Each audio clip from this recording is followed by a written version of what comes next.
Mesdames et messieurs, bienvenue sur Faroja Production. On est ensemble pour cette émission consacrée au sport tout de suite après le jingle.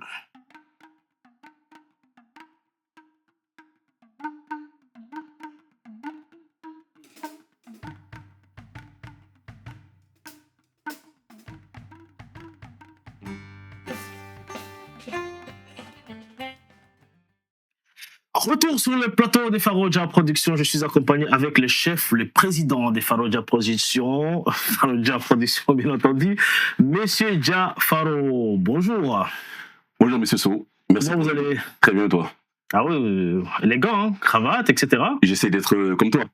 Oh, bah écoute, voilà, donc première émission, premier numéro, j'espère que ce ne sera pas notre dernier numéro consacré à cette émission. Est-ce que tu peux nous parler un tout petit peu de cette émission que tu viens d'initier avant d'introduire les grands patrons?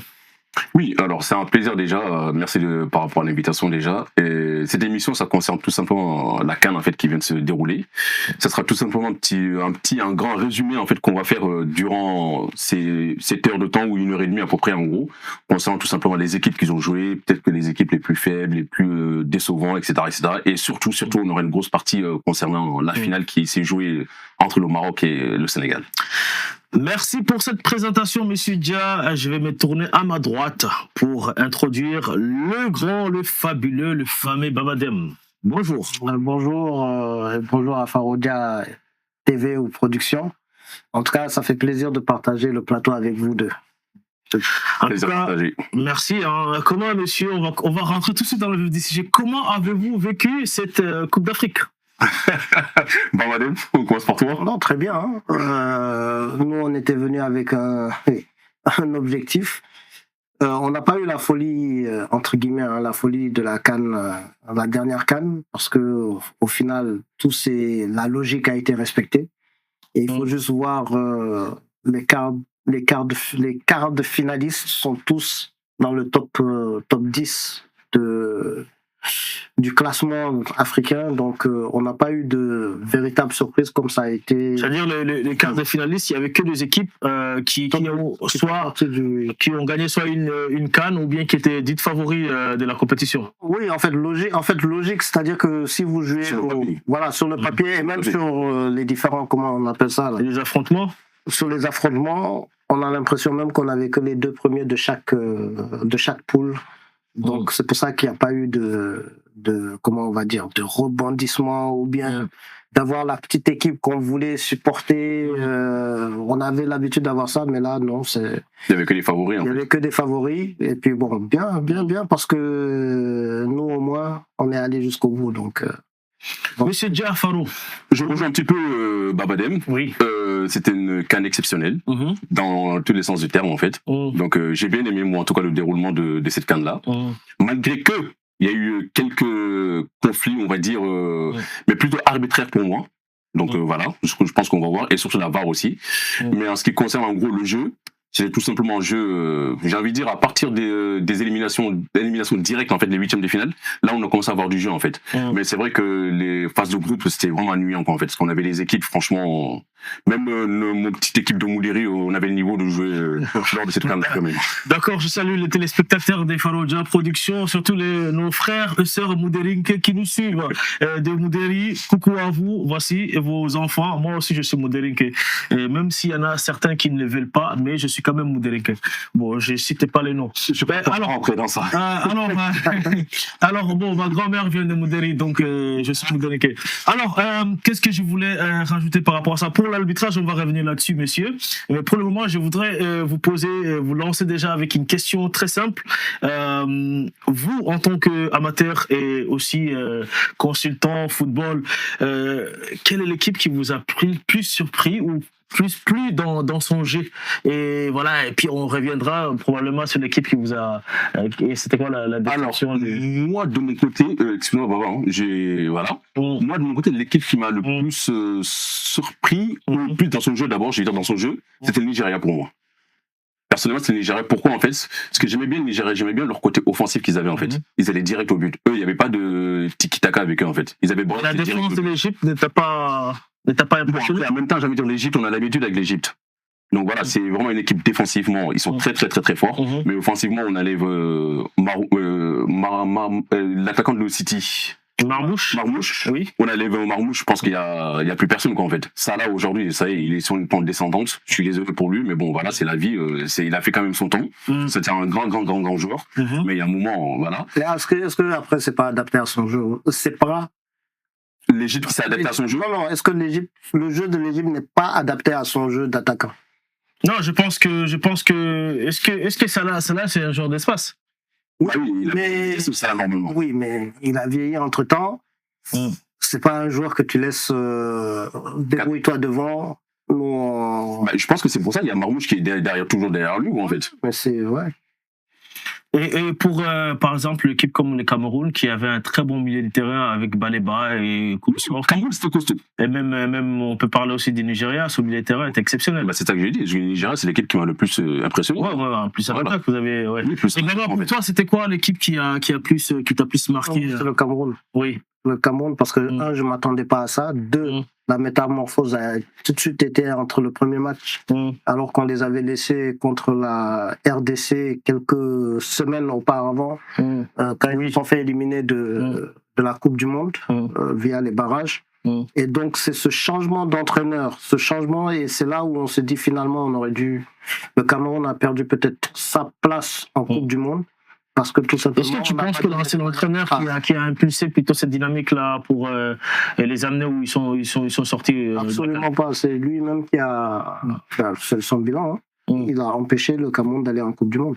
Et c'est pour ça que je me suis dit, on aurait laissé Eto'o choisir son entraîneur. Il serait en Coupe du Monde. Et surtout, c'est le jeu. Moi, c'est ça qui m'a surpris. Et le jeu du Cameroun, on a retrouvé vraiment des costauds.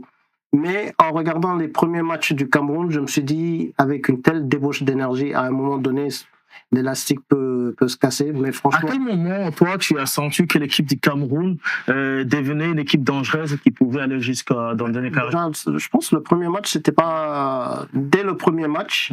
Et ensuite, il y a eu la Côte d'Ivoire derrière. Et ils ont toujours gardé ce même côté offensif. Et c'est là où je me suis dit, ce Cameroun me plaît bien. C'est vrai que, juste pour rebondir dessus, le derby face à la Côte d'Ivoire, c'était un gros match.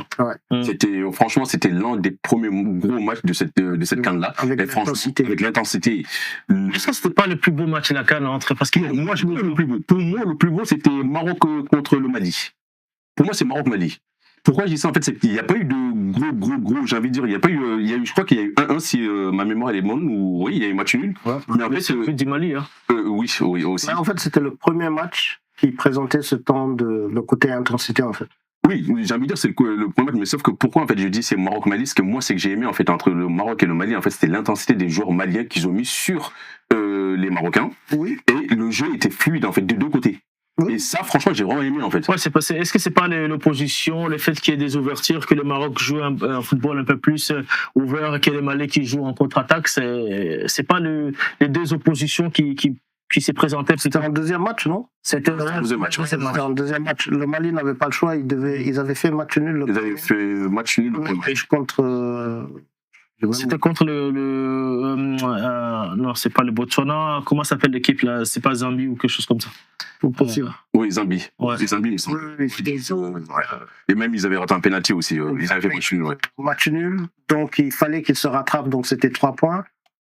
Le Maroc, on se disait que si le Maroc battait le Mali, c'était fini pour. Ils allaient se qualifier directement. Voilà, ils se qualifiaient directement. Donc c'était. Mais honnêtement, pour revenir, moi, c'était le Cameroun. D'accord. Et l'équipe qui vous attendait plus, qui vous a complètement, disons, outré, si je peux me permettre. Outré. Bon. Qui vous a déçu, qui nous ont déçu, quoi. Moi, après, j'ai envie de dire, il y a plusieurs équipes qui m'ont vraiment déçu, mais il y en a une particulière qui a vraiment pas sa place à la CAN, quoi, en fait. Faut dire ce qui est, quoi, en fait. Donc, ces genres d'équipes-là, bon, malheureusement, ils sont à la CAN, bon, ça fait partie du football, en gros, c'est le Botswana. Franchement, je vous dis, c'est ça que j'ai dit tout à l'heure. Mais c'est pas quand même une grosse équipe de la CAN, on a tous le Botswana, justement, mais sauf que, quand même, quand tu viens à la CAN, quand même, j'ai envie de dire, quand même, Baba, tu peux m'aider de ce côté-là. Je pense que quand tu viens à la CAN, quand même, il faut quand même avoir du niveau, quoi, en fait, j'ai envie de dire. Il faut quand même respecter quand même, c'est la CAN, c'est la Coupe d'Afrique des Nations, on joue pas au camp de quartier, quand même. J'aurais préféré avoir la Mauritanie, à la place de Botswana. Mais ils ont quand même mérité leur place, hein, donc ils ont le mérite d'être là-bas. Quoi. Ils ont le mérite d'être là, sauf que malheureusement, je pense qu'ils pouvaient prendre beaucoup de valises hein, quand même lors de cette édition. Donc pour toi, c'était eux la déception.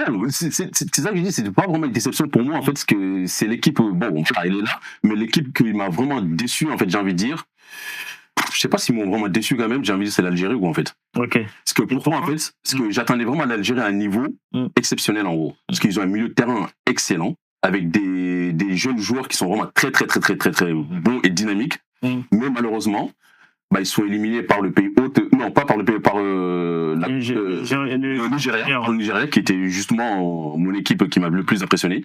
Et ce match-là, il était vraiment aussi magnifique aussi quoi en fait, parce que voilà, ils sont tombés sur plus fort que eux quoi en fait, c'est tout. Mais pourtant l'Algérie n'était pas citée aussi parmi les favoris de la saison. C'est les outsiders. Oui. Les outsiders, parce qu'on disait tout simplement si l'Algérie arrive à éliminer le Nigeria, peut-être qu'ils peuvent aller en finale. Parce que face au Maroc, ça allait être un duel maghrébin, et là, ça allait vraiment être costaud, quoi, en fait, j'ai envie de dire. Donc là, j'ai été déçu par l'Algérie, juste parce que, individuellement, ils avaient des joueurs exceptionnels. Ça, il faut le dire. Après, maintenant, c'est passé. Okay. Hein. Ok. Babadem moi, j'ai deux différents, en fait. Le premier, c'est le Gabon. Oui. Pour des non-matchs. Et c'est pour ça que quand j'ai compris même la réaction du gouvernement au départ, qui avait dissous la fédération, l'équipe nationale et suspendu certains joueurs. Suspendu parce que on peut pas aller à la CAN.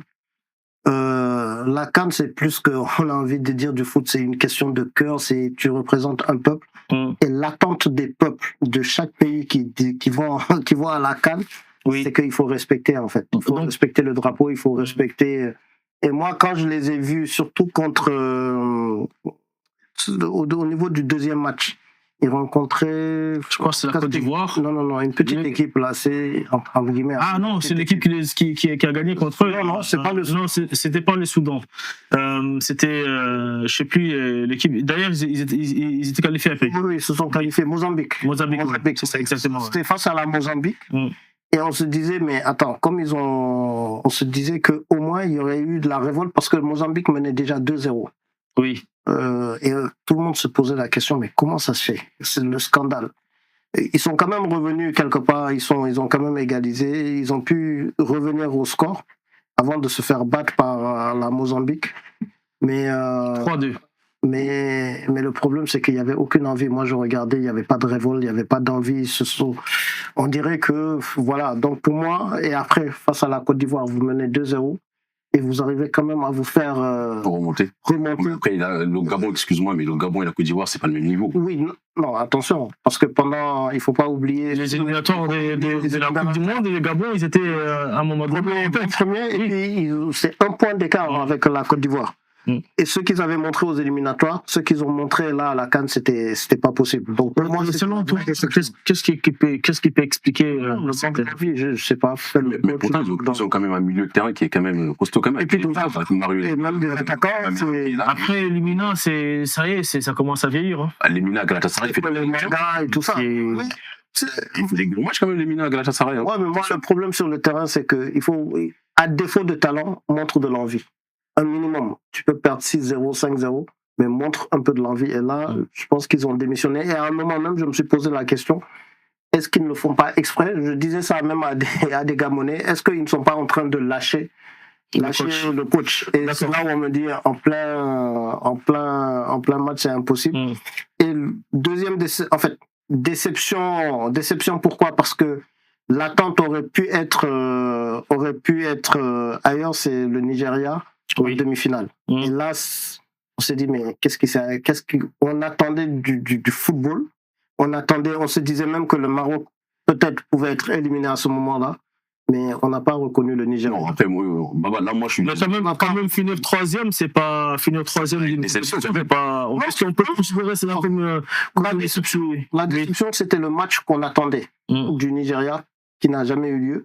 Et la déception qui est encore pire, c'est les tireurs de pénalty qui se sont permis de faire des pénaltys. Là, je te rejoins là. Donc moi, c'est ça. L'attente qu'on avait sur le Nigeria qui nous avait vraiment donné espoir, avoir une demi-finale, mais de rêve. Et pendant tout le match, on se dit, mais on dirait qu'ils sont lourds. Qu'est-ce qui se passe? Et même le coach avait dit qu'ils étaient fatigués. Donc, c'était pas une façon de dédouaner un peu parce qu'il a été décrié un peu les. Non, mais lui, il a dit avant. Non, mais pas après. Oui, mais pendant certains matchs, il a été décrié pour ces changements et que le Nigeria arrivait à mettre 3 buts et il prenait toujours un but à la fin ou 2. Donc, est-ce que c'est. Malgré tout, on présentait le Nigeria comme le mastodonte. Ouais. Et le fait qu'ils le disent avant, mais pas après le match, c'est là où je dis peut-être c'est pas l'excuse ou. Mais bon, les tireurs de penalty. Là, c'était là. Moi, je pense que, juste pour te rejoindre, le tireur de penalty, est-ce que c'est pas une déception, en fait, que ces joueurs-là n'ont pas été titulaires ou ils sont pas partis, donc ils se sont dit tout simplement, là, c'est du. Non, une place en finale. Parce que, je suis désolé, c'est une place quand je vois je suis causé, justement, c'est lui que je voulais dire, en fait. Lui, on lui fait entrer juste pour tirer le penalty. Justement. Mais c'est un nonchalance totale, quoi, en fait. Voilà. Donc, justement, c'est par rapport à ça que je lui ai dit, est-ce qu'il n'a pas été déçu de ne pas être titulaire, en fait, de ne pas être partant, en fait, que là, il s'est dit tout simplement, je vais le tirer comme j'ai envie de tirer, en fait. Demi-finale de CAN. S'il pense comme ça, c'est qu'on ne doit même plus le faire jouer dans. Franchement, la façon dont il a tiré. Quoi qu'il en soit, messieurs, on a eu un très bon Nigeria qui a montré, oui. J'ai vu que Messi avait tiré, parce qu'après, sur les réseaux sociaux, on a vu, mais il a tiré de la même façon que Messi avait tiré. Donc Messi a marqué. Bon, c'était un peu c'est Messi quand même. Oui, mais c'est pour dire peut-être que Zidane aussi. Donc, que Diaz, après on a revu des images, Diaz a tiré de la même manière que lui, il avait tiré, mais il avait marqué, c'était quand il jouait chez les jeunes en Espagne. Chez les jeunes. D'accord. En Espagne, mais c'était la même panique. Bon. D'accord. C'était peut-être les gardiens des Golmi ou de Mouderi qui étaient dans le cage. C'était pas Dormendi en tout cas à ce moment-là. En tout cas, merci beaucoup monsieur pour ce retour. On va passer vraiment aux choses sérieuses, c'est-à-dire ce qui nous anime tous ici sur ces plateaux. C'est la finale des 7 CAN qui a opposé des équipes qu'on connaît, les Maroc qui étaient favoris et Sénégal favoris. Donc vous n'avez pas été déçus de la finale. Hein. Ça s'est bien passé pour vous. Content? Je suis heureux, moi. Je suis très content, il faut le dire. Je suis très content parce que pourquoi? Bon, oui, je suis sénégalais, voilà. De ce côté-là, oui. Déçu du match, non. C'était un très, très, très, très, très bon match. Ça, il faut pas se mentir du tout des deux côtés. Parce que Sénégal, ils ont eu la première mi-temps. La première mi-temps, il faut pas se mentir du tout, c'était pour le Sénégal. Deuxième mi-temps, on a eu des occasions des deux côtés, mais petit avantage, on va dire 60-40 pour le Maroc. En deuxième mi-temps. Et ensuite, maintenant, voilà, il s'est passé ce qui s'est passé, quoi, en fait. Donc, pour l'instant, je laisse Baba parler aussi à son tour, mais après, on sait. Baba, tu dois être un homme heureux, hein. 2 étoiles. D'autant plus que je l'avais annoncé même avant la. Pour la deuxième fois, je rappelle. Oui, mais là, j'étais avec des certitudes. Parce que quand on fait l'analyse, c'était même pas une question de chauvinisme ou de patriotisme, mais c'est quand je faisais l'analyse des équipes, moi c'est juste le banc de touche en fait du Sénégal. C'est-à-dire que j'ai pas vu encore une équipe où un titulaire est obligé de regarder sur le banc de touche en se disant si je fais une bêtise ou si je rate une deuxième fois, il y a quelqu'un qui peut me remplacer. Alors que dans les autres équipes, il y a des titulaires qui peuvent se permettre de tout. En sachant que, voilà. Donc, moi, c'était plutôt la profondeur et puis plutôt comment Pape Thiaw aussi. Donc, tout le monde était remplaçable, quoi. Et puis même la gestion de Pape Thiaw. C'est-à-dire qu'il pouvait changer, il ne s'est pas figé sur une équipe type, mais il y a eu des changements, des roulements. Je crois même que c'était dans sa communication. À chaque fois, il disait toujours qu'on avait 28 joueurs titulaires. Voilà. Il nous disait toujours ça. J'ai 28 joueurs titulaires, donc tout le monde peut rentrer à n'importe quel moment. Voilà. Et donc, c'est là. Est-ce qu'il n'y a pas une petite déception un tout petit peu pour certains joueurs qui n'ont pas montré satisfaction, notamment des joueurs comme Nicolas Jackson? On attendait beaucoup plus par rapport à ce qu'il a pu donner au premier match et un doublé. Pour moi, la déception vient s'ils n'avaient pas gagné la coupe. Mais pour Jackson, on peut dire ce qu'on veut, il a mis son doublé, mais il a participé aussi au jeu, donc il fait partie de ceux qui ont ramené la coupe. Donc pour moi, mais certaines personnes, c'était mauvaise langue, disaient au début, c'était mieux de mettre un autre attaquant. Il l'a fait. Il a fait, Jackson, il a fait. Donc, est-ce que Sheriff n'était pas mieux que Diarra, Jackson et Boulaye Dia, puisque tous les 4 attaquants ils ont joué? Oui, mais la force du Sénégal, c'est que tu mets un, il se loupe, on va dire, on aurait dû mettre l'autre. Mais donc pour moi, non, je félicite la gestion ou le management des égos, entre guillemets, s'il y a des égos, de Pape Thiaw. Mais on n'a pas senti, en tout cas, on n'a pas senti les égos entre les générations. Et ce qui peut parfois poser problème dans une équipe. Hein. Et puis ça a permis à l'équipe d'être frère, en fait, pour la finale. C'était 7 matchs et il y a eu une gestion. C'est pas comme, comment on appelle, la débauche d'énergie du Cameroun, la débauche d'énergie du Nigeria aussi, parce que Nigeria... Ils avaient une seule équipe. Hein. Nigeria, contrairement aux autres, c'était tout le temps le lot compresseur.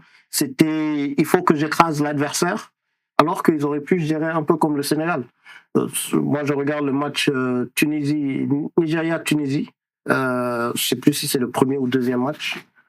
Où Nigeria-Tunisie, je crois qu'ils menaient 2-0. Ensuite, la Tunisie était un peu revenue. Ils ont repris l'avantage après. Mais ils auraient pu se faciliter le match et se reposer. Mais à aucun moment le Nigeria, ils ont fait... D'accord. Voilà. On va rester sur le match du Sénégal. Donc, premier mi-temps pour le Sénégal, deuxième mi-temps pour le Maroc. Globalement, c'est le Sénégal qui quand même garde le ballon tout au long du match et qui domine carrément le match. Hein. Ça, moi, j'ai envie de dire que le Sénégal, ils ont dominé leur tournoi de la tête aux pieds, quoi, en fait, de la tête aux épaules, quoi, en fait. Pourquoi je dis ça? C'est que le Sénégal, c'est une équipe qui arrive à s'adapter contre n'importe quelle équipe, en fait. Et ça, moi, je le disais dès le début du tournoi, en fait. J'ai dit, en fait, le Sénégal, on a l'impression que j'ai toujours dit ça, j'ai l'impression que le Sénégal, il joue à l'européenne, en fait. C'est-à-dire, en gros, il ne se précipite pas, quoi, en fait. Il joue bien à la balle et tout, c'est vraiment des passes bien appuyées, ça arrive au jeu, ça arrive à combiner et tout. C'est vraiment une équipe, j'ai jamais été impressionné, en fait. Moi, j'ai toujours dit que le Sénégal, ils vont remporter la coupe si l'arbitrage est juste. J'avais toujours dit ça. Si l'arbitrage est juste, justement, ça fait une belle transition sur l'arbitrage. Certaines personnes, en tout cas, disent, notamment les médias français, disent que les décisions qui ont été prises par l'arbitre, notamment d'annuler le but du Sénégal, ça peut se justifier. Quelle est votre opinion par rapport à ça? Votre point de vue plutôt par rapport à ça.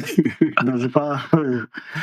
La décision d'annuler le but du Sénégal, d'avoir sifflé la faute sur Hakimi, et ce qui fait annuler carrément le but du Sénégal. Et n'importe quel arbitre aurait pu siffler ça se siffle comme ça peut ne pas se siffler. Après, quand il dit ça peut se siffler comme ça ne peut pas se siffler, moi je suis pour ça ne doit même pas se siffler. Est-ce que derrière, il n'y a pas une espèce de manipulation un peu pour justifier un tout petit peu les erreurs d'arbitrage et protéger un peu le CAF? Moi, je vais juste répondre avant de venir à ta deuxième question, en fait. C'est que, personnellement, cette faute-là, c'était pas une faute déjà. Là. Parce que si on regarde bien les images, c'est Hakimi qui perd son appui. Regardez bien comme il faut les images. C'est Hakimi qui voulait jouer le duel avec Seck, notre défenseur, et il y a un moment c'est Hakimi qui était sur ses appuis, il y a un moment j'ai l'impression que peut-être qu'il glisse ou je ne sais pas quoi, et d'un coup donc c'est lui qui essaie de pousser Seck, et Seck c'est tout à fait normal, le football c'est un sport de contact quand même quoi en fait, donc il met ses mains aussi. Mais là même nous en tant qu'amateurs quand on joue on a quelques duels quand même. Donc si maintenant professionnel il n'y a pas ce genre de duel là, franchement je me dis ça strict. Et c'est Hakimi qui va au duel après. C'est Hakimi qui va au duel en plus, hein. Donc il va au duel, il passe au duel et l'arbitre siffle faute contre le Sénégal.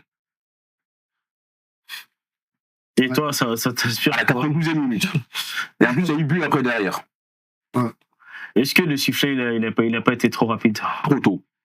Trop tôt. Parce que même, je ne sais pas comment il s'appelle déjà, l'ancien arbitre international français, Tony Chapeau, il me semble, quand ils l'ont invité, lui-même, il a dit normalement, il devrait plutôt laisser l'action se terminer, et si à faute, revenir après avec la VAR. Normalement. Donc on peut se corriger maintenant en fait. Maintenant j'ai envie de dire il y a la VAR, donc je ne sais pas pourquoi les arbitres en fait ils prennent autant de risques en fait. Oui mais on a aussi reproché à l'arbitrage de laisser trop la VAR en fait, de laisser en fait la VAR les appeler tout le temps, de ne pas prendre les décisions. Ça c'est ce qu'on les a reproché aussi. Oui on peut les reprocher, ça oui il n'y a pas de problème, mais sauf que là sur l'action d'Hakimi en tout cas il y avait aucunement il y avait faute en fait. Moi je suis désolé, c'est vraiment mon point de vue. Après peut-être que ça peut débattre avec certaines personnes, mais moi il y avait pas faute du tout. De ce côté-là il y avait vraiment pas faute. C'est Hakimi qui charge le duel, qui perd son duel. C'est qu'à aucun moment il ne touche à peine.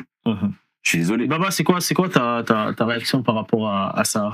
Non, pour moi, il y a but parce que, à aucun moment, à la limite, si l'arbitre avait sifflé et que les Bono, les autres défenseurs s'étaient arrêtés de jouer, on aurait pu comprendre en fait.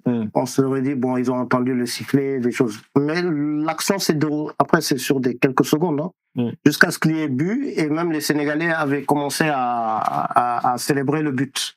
Donc, à ce niveau-là, et quoi qu'il en soit, l'arbitre, à un moment donné, quand vous regardez bien, après la séquence, Idrissa Gana Gueye, plus d'autres joueurs, n'ont pas arrêté pendant toutes ces minutes, et même Pape Thiaw, de demander à l'arbitre d'aller voir la VAR. Gana Gueye, pendant toute l'action, il continuait à dire, et malgré tout, je pense que l'autre disait non, j'ai pas de retour, ou ça ne sert à rien. Mais ils insistaient. Moi, j'avais vu ça.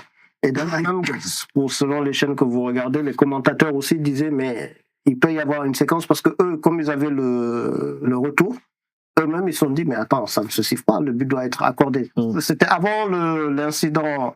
Oui. Donc, avant l'incident. Et même, il y a eu une touche qui l'amenait vers le banc de touche du Sénégal, où Pape Thiaw et d'autres continuaient à mettre la pression sur l'arbitre en disant la VAR. Donc, il faut voir ça. Est-ce que dans ces cas d'espèce-là, est-ce que l'arbitre peut être appelé par la VAR et faire annulation sifflée? Après, j'entends dire que non, comme l'arbitre avait sifflé, donc la VAR ne pouvait pas intervenir. Bref, ça c'est leur.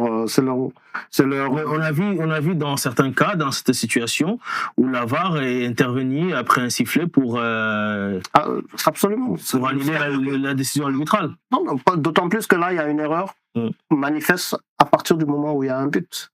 Donc, mais dans ces cas-là, si on suppose que la réaction des joueurs qui demandent la VAR, que l'arbitre même consciemment peut se dire ah, peut-être je me suis trompé, mais malgré tout je ne vais pas demander la VAR. C'est pour ça que l'incident qui s'est passé après découle de ce que l'autre a fait. Mais est-ce que le problème est que vu que lui il avait pris déjà sa décision en disant qu'il y a faute, pour lui, c'était sûr, il y avait faute. Mais le VAR peut le rappeler pour lui dire effectivement. Lui-même, il peut demander en se disant est-ce que j'ai. Mais bon, après eux, c'est leur règlement. Oui, il aurait pu l'appeler. Après, si l'arbitre, les buts, il a annulé, l'action est annulée, donc en fait, on remet le. Oui, mais. On remet en jeu. Non, mais les joueurs, que ce soit les joueurs ou l'entraîneur ou le camp du Sénégal, sont des professionnels.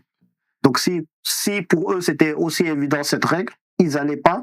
Parce qu'il faut regarder la séquence. Hein. Ils ont insisté au niveau de l'arbitre pour demander la VAR. Il y a même Ismaël Assar qui a pris un carton jaune. Qui a pris avant l'incident de le fameux penalty. Donc, à la limite, on s'est dit, ok, c'est pas grave. Mais tu peux pas accepter que l'autre camp, c'est un qui réclame, alors que personne d'autre n'a rien réclamé.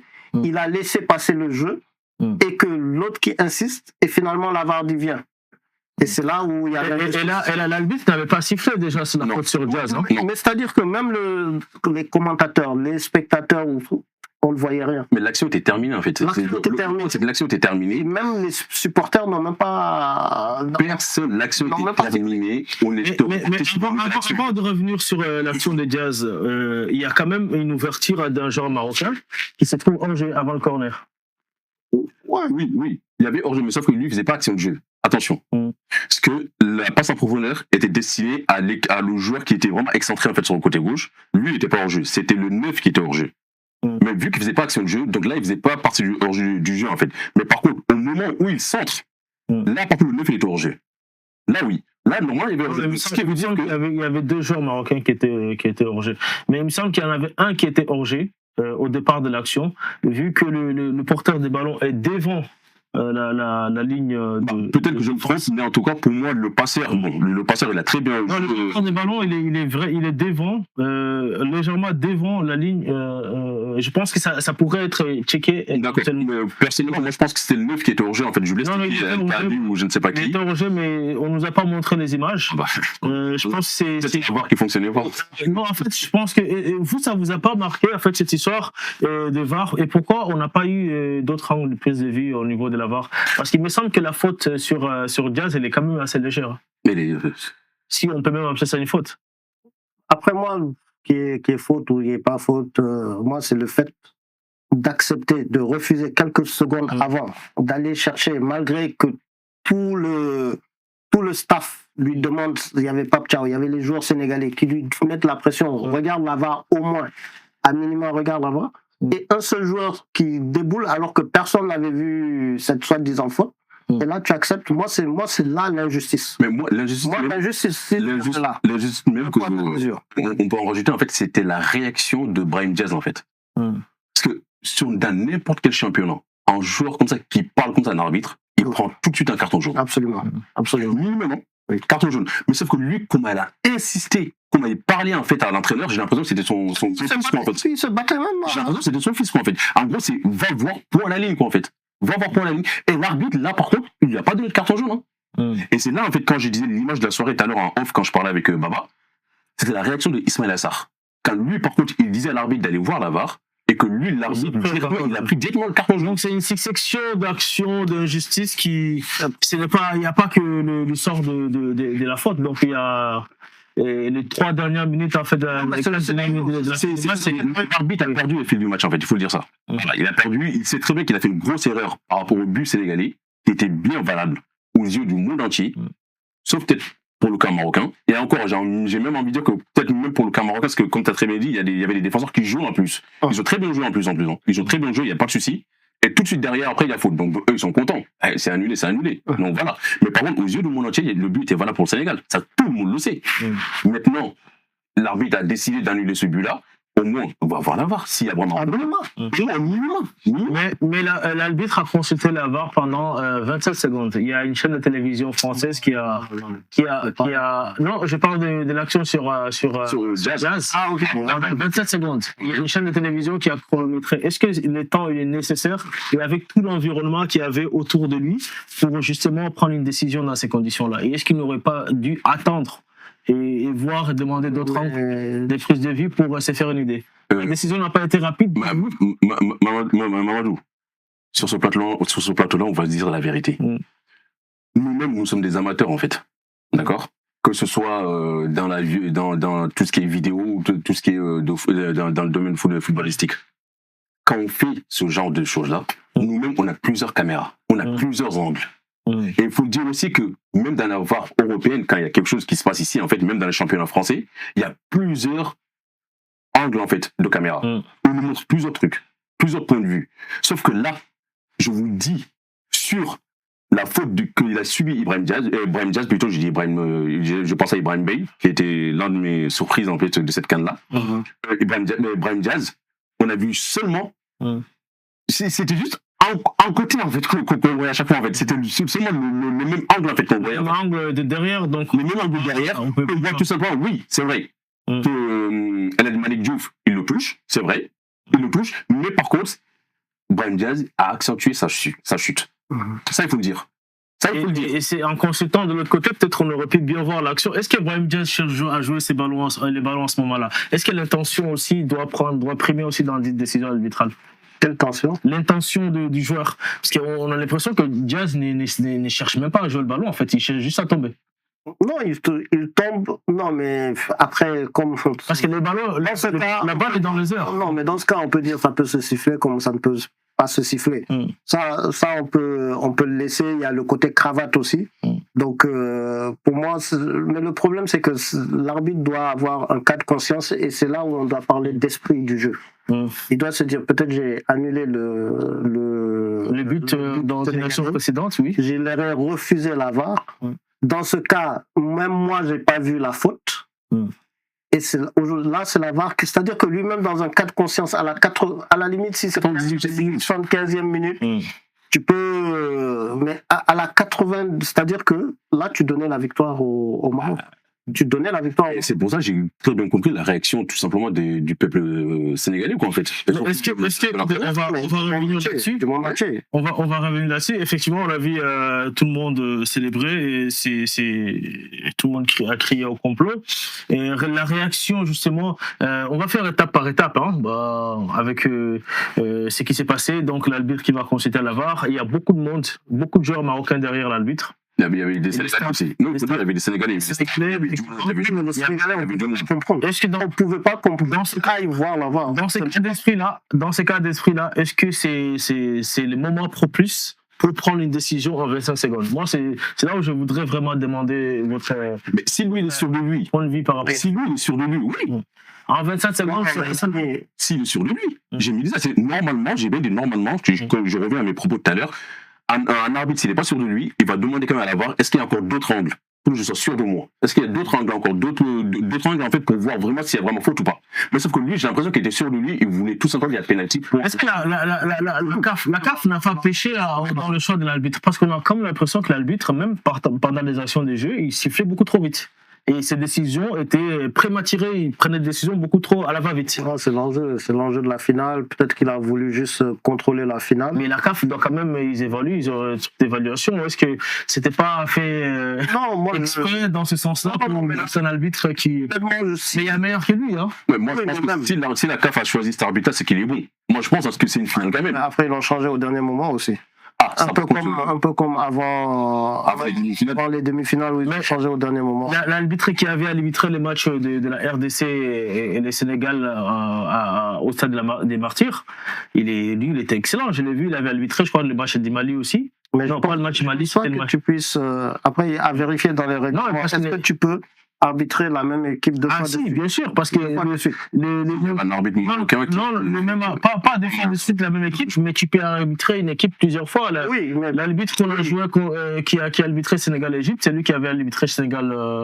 Oui, mais c'était pas de suite. Non, c'était lors de la précédente CAN. En fait, c'est les mêmes arbitres. Oui, mais deux fois de suite, je sais pas, il faut voir les règlements. Non, après, moi, je pense que si la CAF a décidé de mettre cet arbitre-là. Non, je parle pas du Sénégal-Congo lors de la CAN. Je parle du Sénégal-Congo au stade des Martyrs. Parce que c'était un match quand même assez chaud, bouillant et qui. C'est pas le même. Mais en tout cas, pour en revenir, je pense que si la CAF a décidé de mettre cet arbitre-là pour cette finale-là, c'est que je pense qu'ils étaient sûrs que c'est le meilleur arbitre en fait de la compétition. Parce que pour une finale, on va pas mettre un arbitre amateur. Parce que mine de rien, moi, d'après ce que j'ai entendu. Mais il n'y a pas un arbitre amateur dans. Non, c'est les professionnels. Quand je dis amateur, c'est façon de parler. C'est que j'ai entendu, en fait, c'est que c'est un arbitre quand même qui a arbitré quand même des finales de la Champions League africaine quand même. Donc, ça veut dire qu'il a quand même l'habitude de la pression et tout. Je pense. Mais sauf que là, la pression peut-être d'une Coupe d'Afrique, est-ce qu'elle a déjà arbitré une finale d'une Coupe d'Afrique ou pas? Mais moi, je être honnête avec vous, moi, je ne l'ai pas trouvé aussi mauvais que ça. Oui, il a été bon. Il a été jusqu'aux deux actions. Il a été bon, c'est ce que je disais depuis le début. Et moi, je trouve que c'est à la dernière minute, surtout à la deuxième mi-temps, et même pas au niveau de ces deux actions-là. Si vous regardez très bien parfois certaines fautes, il y a des fautes qu'il aurait pu laisser se jouer, que ce soit pour le Sénégal, tout comme pour le Maroc. Parce que moi, je voyais parfois les joueurs sénégalais tomber. Et parfois c'était léger, hein. C'était vraiment léger et pour le Marocain aussi, c'est là où je commençais à me dire l'arbitre il est un peu fatigué et il s'est fait piquer par les moustiques ou quoi qu'il en soit, mais bon, est-ce qu'il était vraiment dans son assiette après la deuxième? C'est vrai qu'à moi il a fait une grosse erreur aussi, je crois que c'était un duel entre Iliman Ndiaye il me semble et un défenseur marocain.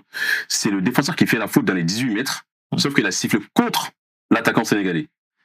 Là, j'ai pas très bien compris. Même le commentateur, en fait, il disait, mais sauf que là, c'est le défenseur qui fait faute, là. Et pourquoi elle a sifflé contre là où on n'a pas compris, en fait? Non, bah justement, c'est le cas d'Abdoulaye Seck Hakimi. Donc, pour moi, Hakimi, il a carton jaune à ce niveau-là parce qu'il cherche la faute. Même Diaz, pour moi, il a carton jaune. Hein. Moi, si je suis un arbitre, je le colle. Oui, mais après, côté Diaz, moi, je comprends. C'est du 50, c'est ça, ça peut siffler. Ça peut siffler. Pourquoi c'est sifflé? Pourquoi je t'explique pourquoi ça s'est pas expliqué? Parce qu'il y a un coup de pied arrêté. La balle, elle vient, elle est en hauteur. On ne sait pas où elle va atterrir. On ne sait pas qui va jouer. Maintenant, si un joueur tape un autre joueur et qu'il tombe, il ne joue pas l'action. Donc, il ne cherche pas il cherche pas le contact. Il cherche la faute. Il cherche la faute. Du moment où toi, tu tombes avant même de savoir où la balle va atterrir, donc tu n'es pas dans l'action. En fait, pour moi, j'ai entendu plusieurs commentaires, les gens dire certaines choses, mais il faut voir l'action à ce niveau-là. Parce que quand il tombe, la balle n'est même pas arrivée chez Diouf. Non, mais lui, Diouf, il joue de la tête, Diaz est déjà par terre. Il a accentué ça, L'intention des Diaz, c'était pas de jouer, d'aller au duel, c'était de tomber, de chercher la faute. Mais Mamadou, juste pour en revenir, en fait, comme Baba l'avait dit tout à l'heure, c'est que cette action-là, avant que l'arbitre prenne sa décision qu'il y a pénalty, il y a eu à peu près 2 minutes après, en fait. Parce que l'action la balle est partie. Elle n'est pas sortie. Oui, mais je crois que la barre n'est pas sortie, donc. Si, mais ça peut venir directement. On l'a vu plein de fois, en fait. La barre peut venir en disant que. C'est les gens marocains qui sortent la balle, en fait, avant que. Non, c'est ce que je voulais dire, en fait, c'est que malgré que la balle n'était pas sortie, si la VAR appelle l'arbitre en disant que attention, il y a faute, va vérifier Le carton jaune. l'arbitre peut stopper le jeu à tout moment et d'aller consulter la VAR directement. Mais sauf que moi, ce qui m'a énervé, en fait, c'est que le jeu, ça a continué, ça a bien déroulé, ça a bien joué, et ensuite la balle revient encore à Brahim Diaz qui centre avec son pied droit et que la balle est partie jusqu'à Baloued, parce que c'était même pas cadré, en fait, c'est sorti hors du champ, en fait, directement. Et c'est là, en fait, que Brahim Diaz, je ne sais pas si. Même au niveau de la télévision, parce que d'habitude, on voit la télévision anticiper en mettant des ralentis. Là, ils avaient rien de ralenti. Oui, parce que justement, il n'y a pas de ralenti sur l'action et il n'y a pas non plus des plans, d'autres plans sur la. Moi, c'est quand j'ai vu la vidéo. En voyant, comment ça s'appelle, c'est Diouf du dos, effectivement, tu as l'impression qu'il le tire. Mais montre-nous la caméra de l'autre côté. Je ne pense pas qu'on n'aura pas la même interprétation. Et c'est ça que je disais. Moi, stade de foot, je crois qu'il y a même plus de 20 caméras. En fait, moi, je suis dans l'audiovisuel, donc je sais que 40. La caméra, elle est sphérique. Ah, il y avait 40. Je sais que la caméra, elle est sphérique. Vous nous montrez les drones qui tournaient, vous nous montrez le truc. Je ne pense pas qu'il y a eu. Il a poussé avec autant de force. Il a tiré quoi, en fait? Non, je ne pense pas. Ces actions-là ne nécessivent pas. On peut revenir sur l'action de. Je crois que c'était Konaté, les PSG Liverpool, là, le match aller. Les matchs allés au Parc des Princes, c'était Konaté quel joueur là, de réparation. Il y avait une petite poussée de tout ça. Donc en fait, c'est ce genre de choses, ça se siffle pas. Donc qu'on vient nous dire oui, si on siffle, c'est scandaleux. Non, ça, plus personne ne siffle ces genres d'actions. Je suis désolé, mais moi je dis l'arbitre avait la pression.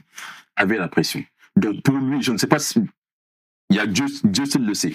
Je ne sais pas si c'est un arbitre corrompu ou pas. Autant je pèse mes mots. J'en sais strictement rien du tout. Je ne sais pas s'ils l'ont payé ou pas. J'en sais strictement rien du tout. Mais moi, la façon dont il a jugé ces 5-10 dernières minutes de ce match-là, j'avais l'impression soit, comme tu as très bien dit, qu'il était fatigué, ou bien il voulait juste que Maroc remporte la Coupe d'Afrique et le Sénégal perde la finale. Non, mais moi, je pense que c'est la VAR qui lui dit. Oui, mais c'est une question. Oui, c'est une question. Et je suis sûr que c'est la VAR. Pour prendre que 25 secondes, je suis sûr que c'est la VAR qui a dû lui dire il faut siffler. Pour moi, c'est bien la VAR. Mais on avance un tout petit peu dans la question par rapport. Après, ce qui se passe, il y a les joueurs du Sénégal qui décident de quitter le terrain. Ils sont combien même 3, non? Dans la VAR, là. Ils sont 4 ou 5 même. Ils sont beaucoup. Après, il y a aussi des assistants. Et en plus, ce sont des arbitres comme lui. Bref, oui, effectivement. Donc, s'il se dit, il y a 3 qui me disent, il y a. La penalty. Lui-même, en plus. Moi, ce qui m'a choqué le plus, c'est qu'il ne fasse pas déjà, il ne sécurise pas déjà son écran avant de prendre la décision. Parce qu'en fait, tu peux pas prendre une décision saine dans un environnement pourri comme ça. Donc, déjà, il devait sécuriser les alentours de l'écran pour maintenant prendre, parce qu'on ne sait pas ce qu'il s'est dit. Tu peux être influencé par 2 ou 3 choses qui peuvent se dire, etc. Mais normalement, donc, on doit même être distrait même. Non, il a été distrait. Même d'habitude, quand on va vérifier la VAR, tout seul. Voilà. Déjà. Et puis les joueurs se limitent au terrain. Voilà, donc lui, il a laissé faire et rapidement. Mais là, c'est l'injustice. Vraiment, il n'y a que ça qui joue. Donc, j'aimerais qu'on passe. Après cette action, Pape Thiaw demande à ses joueurs de quitter le terrain. Comment à quelle lecture vous avez par rapport à cette décision? Est-ce qu'il a bien fait ou c'est une faute? Moi, par toi. En tant que amateur de foot, et supporter du Sénégal et du PSG, bien sûr, mon équipe de cœur. T'as pas bougé de le préciser. Je précise quand même, je préfère le dire. J'étais devant ma télé et j'ai eu la même réaction que Pape Thiaw. Pour moi, on s'est fait voler. Je le dis haut et fort. Pour moi, à ce moment précis, à l'instant T, j'avais dit sortez du terrain. Même les gens qui me suivent et tout, j'ai mis même cette vidéo-là sur mes réseaux. Les gens, ils m'ont tellement envoyé des messages, ils me disent oui, il faut pas se mentir, oui, t'as raison. Et moi, à l'instant T, j'ai dit oui, sors du terrain. Et il y avait un seul joueur, j'en étais sûr que lui, il n'allait pas sortir, c'était Sadio Mané. Je ne sais pas pourquoi, mais j'en étais sûr et certain que lui, il n'allait pas partir. Parce que je sais, il a ce petit truc en plus, en fait, par rapport aux autres, en fait. Donc, mais personnellement, j'ai dit, Pape Thiaw, il a raison. Sortez du terrain, parce que là, c'est tout simplement l'arnaque du siècle, en fait. Et là, tout le monde l'a vu, le monde entier l'a vu, en fait, pour moi. Donc, ça sert strictement à rien du tout de jouer. Sortez du terrain, vous êtes sanctionné, vous allez prendre je ne sais pas combien de matchs après. Par contre, après, il faudra assumer. Mais au moins, nous allons partir la tête haute. C'était ma réaction. Nous allons partir la tête haute, avec une fierté. C'était juste ça, en fait, moi ma réaction. Baba, et toi, par rapport à cette décision de sortir du terrain pour les joueurs, des entraîneurs, normalement, si on se limite à la règle FIFA ou règle CAF, tout le monde aurait dû sortir du terrain parce qu'au même moment, on voyait des spectateurs sur le terrain. Donc, normalement, tu dois calmer l'atmosphère. Que les spectateurs reviennent sur la zone, que tout soit sécurisé, et après vous revenez. Donc, et ensuite, effectivement, je le rejoins, la première réaction, mais en plus, c'est à chaud. 2, c'est une finale de la CAN, et c'est à la dernière minute. Dernière seconde, mais au-delà de ça, à la limite, s'il n'y avait pas eu le but sénégalais refusé, s'il n'y avait pas eu cet incident, je pense qu'à la limite, on sort pas, on crie pas à l'injustice. On va crier à l'injustice en disant mais regarde-moi ça, etc. Mais les quelques secondes avant le cas du Sénégal, s'il n'y avait pas eu ça, je pense que il ne serait pas sorti du terrain. Il y aurait eu quand même, s'il n'y avait pas eu, il n'y aurait pas eu de vous nous avez oublié. Mais on allait accepter. D'accord. Est-ce que les Marocains même n'ont pas pourri à faire cette rencontre avec les incidents, notamment au niveau de la pression mise au niveau des joueurs, de l'arbitrage? Moi, c'est ça que j'ai envie de dire en fait du côté du Maroc. En fait, ce que j'ai rien à dire du côté marocain. En fait, pour moi, en tout cas, dans le match, ils ont fait une très bonne Coupe d'Afrique et tout. Mais moi, ce qui m'a énervé en fait, c'était juste 2 jours avant la finale. Je sais pas si vous avez vu ou pas ce qui s'est passé dans les transports et tout avec les joueurs sénégalais en fait, ils se sont laissés aller comme ça et tout. Oui, mais aussi on peut imputer la faute aux Sénégalais parce que il y avait quand même ils n'avaient pas annoncé leur arrivée. Hein. Après non. Après, je ne sais pas. Donc Coupe du Monde ils n'ont rien à faire. Coupe du Monde ils n'ont rien à faire. C'est-à-dire que si on annonce l'arrivée, venez accueillir vos joueurs. Mais je pensais qu'ils avaient les meilleurs renseignements ou des choses. Ils doivent avoir la sécurité quand même. Et eux, ils veulent.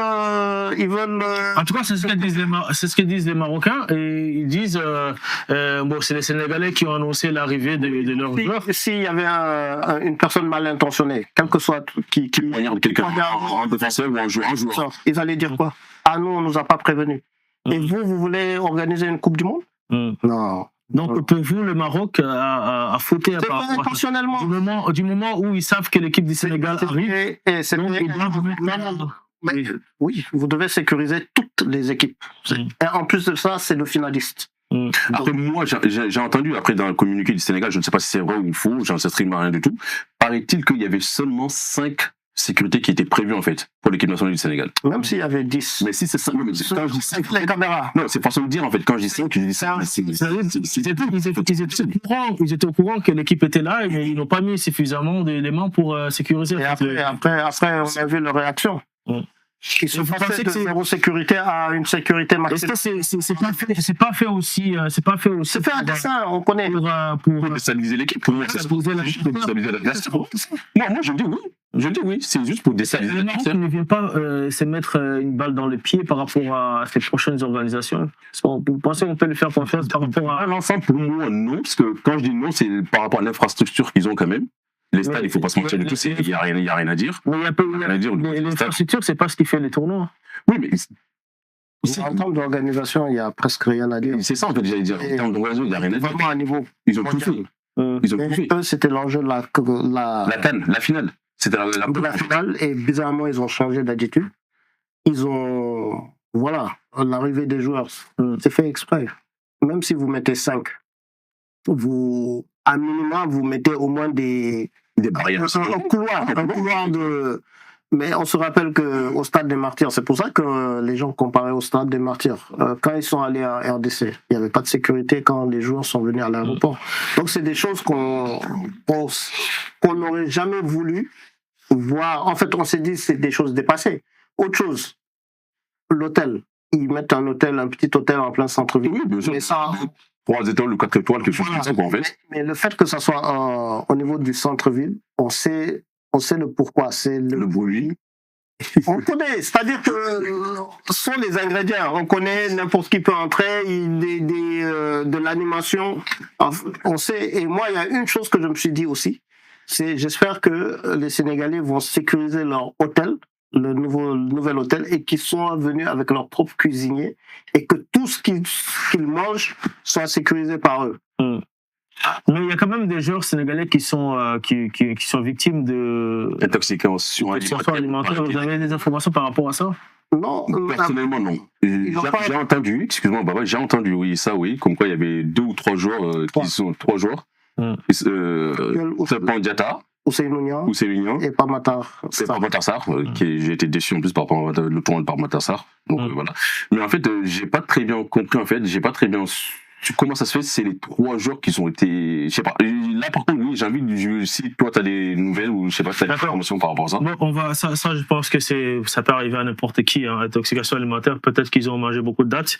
On leur posera la question pour savoir qu'est-ce qu'ils ont mangé là-bas. Non, il faut dire des choses. Je pense que en plein échauffement, l'autre qui arrive, mais on a vu tous les images, quand on a vu Crépin Diatta arriver, mais on s'est dit qu'est-ce qu'il lui... L'un des meilleurs joueurs en plus. C'était l'un des meilleurs joueurs supplémentaires. Plutôt Crépin Diatta. Après, Pape-Matar Sarr, je ne l'avais pas vu, mais Ousseynou qui s'écroule en plein échauffement.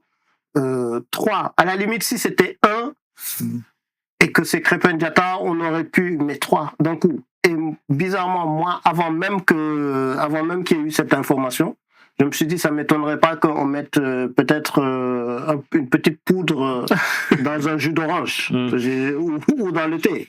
D'accord. Et donc là, on a été sur la sortie de terrain des joueurs du Sénégal. Donc pour vous, sanction, il doit y avoir ou pas? Oui, dans la logique, je pense qu'il y aura sanction, ça c'est sûr. Financière, et puis on passe à autre chose. Et je pense qu'il y aura des matchs à huis clos au Sénégal. Je pense on parle quand même de sanctionner certains joueurs, hein, les joueurs qui ont quitté le terrain, donc c'est quasiment la moitié de l'équipe. Dans ça, c'est toute l'équipe qui va le sanctionner. Plusieurs matchs. Non. Mais bon, c'est bien dans cette question que tu poses, en fait. Donc, dans ce cas, si les sanctions, ce sera que pour la Coupe d'Afrique. Mais c'est pas la CAF qui les fait, hein, mais c'est plutôt les médias qui instrumentalisent en quelque sorte. Non, je pense pas qu'il y ait un article, je sais plus. Mais la CAF ne s'est pas prononcée par rapport aux sanctions des joueurs. Bon. Non. Moi, je pense que ça va être financier. Et puis on des matchs à huis clos, peut-être au Sénégal, pour vraiment leur avertir, entre guillemets, en fait, qu'ils ne devaient pas faire ça. Voilà. Parce qu'il y a issu des affrontements entre les supporters sénégalais et les forces des... Il y aura des amendes. Justement, Baba et Mamadou, c'est bien d'avoir pointé sur ce point-là, en fait. C'est que le moment où il y a eu le pénalty du Maroc, en fait, quand Brahim Diaz allait tirer ce fameux pénalty, au même moment, il y avait des affrontements, en fait, entre les forces de l'ordre marocains et le supporter sénégalais. Oui. Donc là, je me dis, en fait, pourquoi, en fait, l'arbitre n'a pas tout simplement arrêté le match, en fait, et faire un truc dans les vestiaires. Ça s'est fait hors du terrain. Oui, mais bon. Ah non, ils étaient sur le terrain. Non, ils étaient sur le camp du gardien. Ils étaient sur le terrain. Donc normalement, même, et puis même pour la sécurité, tu peux pas te permettre. Imagine maintenant, Brahim Diaz aurait marqué le but. Tu fais comment? Ouais. Donc l'arbitre a participé quasiment, ou bien on peut dire carrément à ces massacres-là. C'est pour ça que moi je dis que est-ce que c'est lui-même est-ce qu'on lui a pas forcé la main? Parce que il était dépassé, ça se voyait. Moi, je pensais même qu'il disait. Qu'est-ce que ça vous interpelle pas déjà quand vous voyez l'image fixée sur, notamment c'est un internaute ou je veux dire une personne qui était partie regarder le match, qui attendait de voir la réaction du prince après le but de Diaz, et sur cette image on voit la déception du prince du prince marocain. Et à côté, le président de la FIFA, qui aussi fait une grimace de supporters. Vous n'avez pas vu l'image? J'ai vu l'image. Oui. J'ai vu l'image. Donc moi, quand j'ai vu cette image-là, je me suis dit, attends, ne me dis pas quand même que le président de la FIFA est pour... Allez célébrer. Parce que quand on voit bien, je vous assure, regardez bien l'image, il se retient. Oui. Il se retient. Il y a un moment, sa main est dans sa poche, en fait. J'ai l'impression qu'il voulait célébrer, et d'un coup, hop, il se met comme ça après. Regardez bien l'image. Là, j'ai l'impression qu'il y a un petit quelque chose comme entre la FIFA et le Maroc.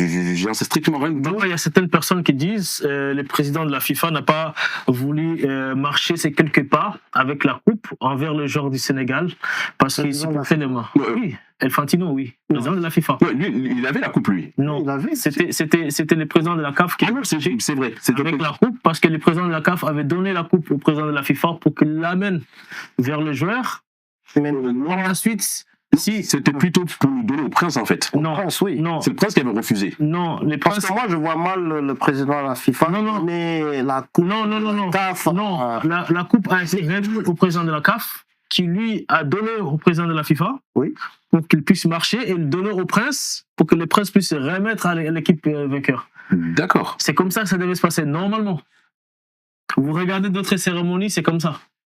Parce que moi, en tout cas, les images que j'ai vues, en tout cas, c'était le président de la CAF qui avait la coupe. Oui, qui doit la remettre au président de la FIFA, qui doit fait faire les quelques pas pour ensuite le remettre au président à l'hôte, c'est-à-dire le président de la République ou les princes, effectivement, qui lui, avec les mains ensemble, donne la coupe maintenant au vainqueur.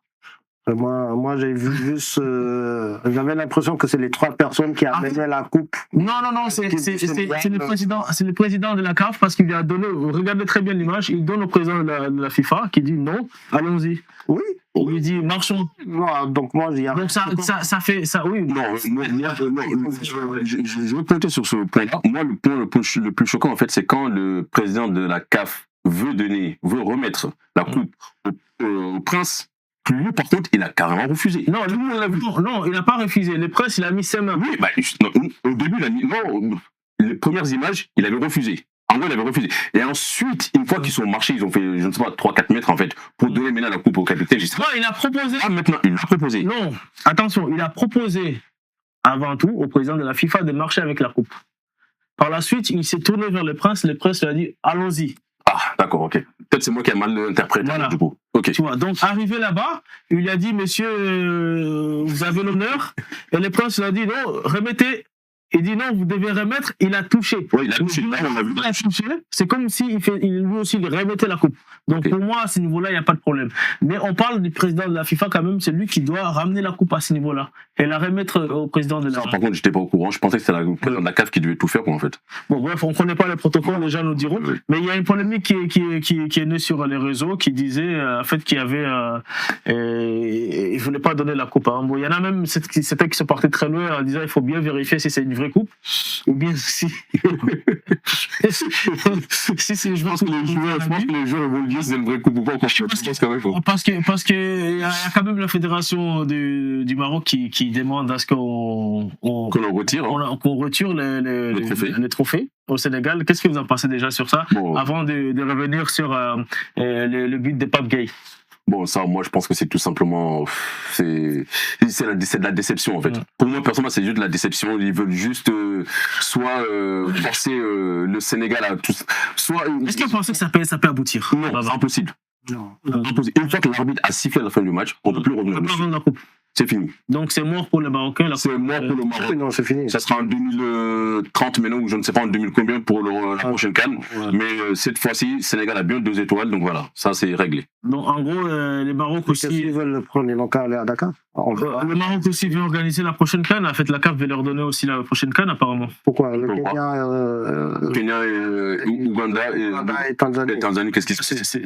C'est ce qui se. Non, j'avais l'impression que les 3 étaient là même. Est-ce qu'on leur a remis même le drapeau de la CAF? Oui, j'ai vu ça, oui. Lors de la cérémonie. Donc pour moi, non. Oui, mais j'avais entendu cette info-là aussi, comme quoi le Maroc était prêt à reprendre... à réorganiser. Pour s'entraîner pour la Coupe du Monde, mais bon, après... Donc bon, mesdames et messieurs, vous êtes sur Faroja Events et vous nous suivez depuis un petit moment. Donc nous parlons ici de football pour ces premiers numéros de cette émission. Et j'ai le plaisir de vous le présenter avec mes invités, monsieur Babadem, qu'on ne présente plus, consultant à la télé, journaliste, formateur professionnel. J'ai très souvent du mal à dire ça. C'est développement professionnel, voilà, justement, et qui a accepté avec joie de nous rejoindre sur ce plateau pour parler de cette émission. Et à ma gauche, monsieur Faroja, président des Faroja Events, Faroja Production, je dirais mon faux jumeau, mais bon, c'est pas grave, on va regarder ça pour nous. Et qui, avec eux, on revenait sur les actions qui se sont déroulées lors de la CAN, notamment les le match de la finale qui a opposé le Sénégal au Maroc. Maintenant, messieurs, hein, parce que j'ai pas de dames sur la table, malheureusement, je prends le football. Messieurs, donc là, on arrive presque à la fin et je voudrais qu'on revienne sur le but de Pape Gueye et la victoire finale.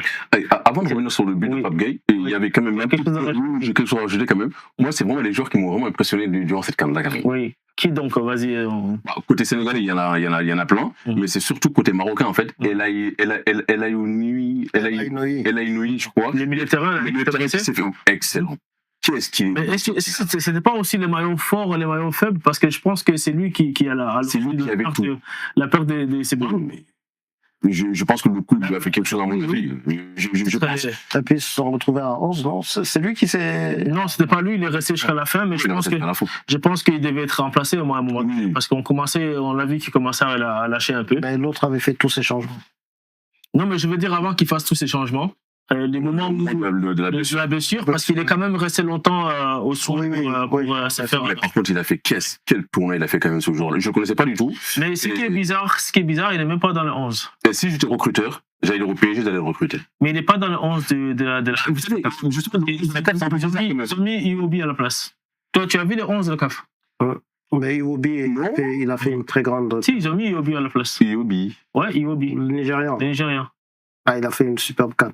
Au milieu de terrain? Oui, c'est Iwobi ou... Non, c'est Lookman. Ils ont mis au milieu de terrain, il y avait les deux Sénégalais, Gana Gueye. Non, c'est Iwobi. Il y avait Gana Gueye. C'est lui qui était à Flamme, comment il s'appelle? Il y avait Lookman au milieu. Mais c'est lui qui était à Flamme, c'est qui? C'est Iwobi, non? Je sais pas, c'est lui. Il me semble, mais sauf que moi, le milieu de terrain que j'ai vu, il y avait Gana Gueye. Non, c'est bien Iwobi. Le Gueye du Sénégal, Pape Gueye. Et Lookman. C'est ça que j'ai vu. Non. Non, mais ils ont descendu au milieu parce qu'en attaque, ils ont mis les trois attaquants en fait. Ils ont mis Ben Point, Sané. Salah. Mané. À droite, ils ont mis qui à droite? C'est Jazz. Non, c'est quoi? C'est Iwobi qu'ils ont mis, hein, je pense, hein, il me semble. Il faudra vérifier. Je pense que c'est Lookman qu'ils ont mis. C'est Lookman, effectivement. C'est Lookman. C'est Lookman qu'ils ont mis, ouais. Bon, en fait, comme ils ont tout dit, les Rastas, j'ai. Voilà, ils ont mis Lookman. Mais par contre, moi, j'étais déçu. Bon, Hakimi, je l'aime bien, ça se bien. Là, j'ai aussi peut-être au niveau de la réalisation, on nous mettra le truc. Mais j'ai ici à droite, défense centrale, Niakate. Calvin Bassé de Nigeria, moi. comme le descendant. Ah, j'ai été impressionné par lui. Hakimi, qu'est-ce que vous en pensez déjà d'Hakimi à ce poste-là, meilleur joueur? C'est impressionnant. Il n'est pas impressionné. C'est même le meilleur latéral droit au monde avant sa blessure. Même après sa blessure, il va redevenir encore le meilleur latéral droit au monde. Mais par contre, sur ce tournoi-là, non.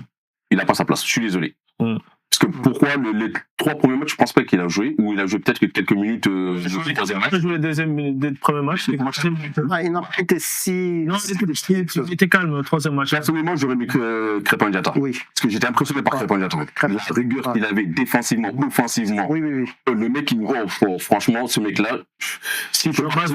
Mazraoui à gauche. Ouais. Après, c'est ça, j'allais dire quoi. Sinon, ce sera que les Sénégalais. C'est pas possible. Non, il y a eu des, par exemple, en Côte d'Ivoire, quand vous regardez les 11 de départ en Côte d'Ivoire, c'est. Oui, mais sauf que la Côte d'Ivoire sont éliminés en. Non, ils sont champions. Ils sont champions d'Afrique. Non, mais oui, c'est pas. Quand tu regardes la liste à la fin de la CAN, tu vois, il y a presque quel joueur ivoirien, quoi. Non, mais c'est pas choquant, il a fait. C'est pas choquant. une belle canne, ouais. Non, c'est pas choquant. Mais si j'aurais mis Diouf aussi, c'était pas choquant aussi. Voilà. Après, Diouf, il s'est partagé un peu avec Jacob. Moi, Jacob, c'était des premiers matchs. Il a fait tout le long, donc c'est pour ça. Il y a un joueur quand même qui a manqué Ounahi et qui a manqué au Maroc. Hein. Et Ounahi, moi, oui. Est-ce qu'il avait le niveau? Si, il était blessé. Là, il était blessé. Il était blessé à un match, je crois. C'est le premier ou le deuxième match? Il était blessé, en tout cas. Ah, il s'est blessé au premier ou deuxième match. Je l'ai vu dans les tribunes avec des béquilles, je crois. Il s'était blessé, oui. Mais est-ce qu'il était... Après, il m'a pas... Non, c'est vrai que le premier match, paraît-il qu'il a fait quand même... Non, si, mais Brahim Diaz avait pris tout le... Oui, il a tout... Donc, en milieu de terrain, Idrissa Gana Gueye, quand même. Ah oui. L'expérience. Infatigable. Lookman et Pape Gueye. Oui. Les débloqueurs du Sénégal. Oui. Ouais. C'est lui qui égalise. C'est lui qui nombre de buts aussi. Oui. 3 buts, je pense. 3 buts, oui. 3 buts. Non, il a été décisif. Et puis il a marqué le but. Le renonceur. Non, mais franchement, il était bon, pas bien. Il faut dire ce qui est. Alors, avant de revenir au but de Pape Gueye, parce que je voudrais quand même qu'on analyse ces buts-là, devant, tu as Sadio Mané, Osimhen et Diaz. Il n'y a pas photo, hein, c'est respecté. C'est respecté. Oui. Osimhen, c'est le meilleur neuf pour moi depuis un bon moment même que je suis ce jour-là. Osimhen, il n'y a vraiment rien à dire. Que ce soit à Naples ou à Galatasaray, le mec, il plante ses buts. Toi, tu ne mettrais pas Salah ou Marmouche à la place de Diaz? Non. Non. Et toi, tu ne mettrais pas Marmouche peut-être. Tu mettrais pas Amad Diallo, j'aurais pu, juste pour la Panenka et là, tu le mettrais de respect au football. J'aurais dégradé Diaz, mais bon, comme il a été. Non, il a quand même terminé meilleur buteur. Donc, Non, mais la Panenka change tout. Oui, mais il a terminé meilleur buteur. C'est pas le football, ça. C'est pas le football. Il a terminé meilleur buteur. Oui, mais c'est pas respecté, c'est pas. Non, moi, je pense qu'il voulait humilier Mendy. C'est simple. Tu respectes pas le peuple. C'est aussi simple que ça. Donc, dans ce cas, Zidane contre l'Italie en finale de. C'était en Voilà, il a marqué. Deuxièmement, c'était en première mi-temps. Oui, même s'il se loupait, il pouvait se rattraper. Troisièmement, il avait une explication. Parce qu'il disait que Buffon le connaissait très bien, il fallait surprendre Buffon. C'était le seul moyen. Alors que lui, il n'a pas une excuse. Donc, Diaz, il n'a pas respecté. Dernière seconde. Même, tu as vu, avant son tir, là, il y avait le goal qui était marqué sur. Tu vois le truc du stade. Le goal qui avance. Donc, Diaz n'a pas respecté les peuples marocains, madame. Respecté le football. Le football aussi. D'accord. Bon, je veux qu'on finisse quand même cette émission parce que ça fait un petit bout de temps qu'on est là. D'ailleurs, on n'a pas parlé de la Panenka. Alors mais justement, c'est exactement comme ça, en fait. Là. Juste, je vous accorde encore quelques secondes. Parce que je pensais que c'était pas nécessaire de parler ce qui s'est. Mais c'est non, parce que moi, d'après ce que j'ai entendu. Le fait du match. D'après ce que j'ai entendu, paraît-il qu'il y a des gens qui ont dit qu'il avait fait exprès. Mais moi, pas fait exprès. Non,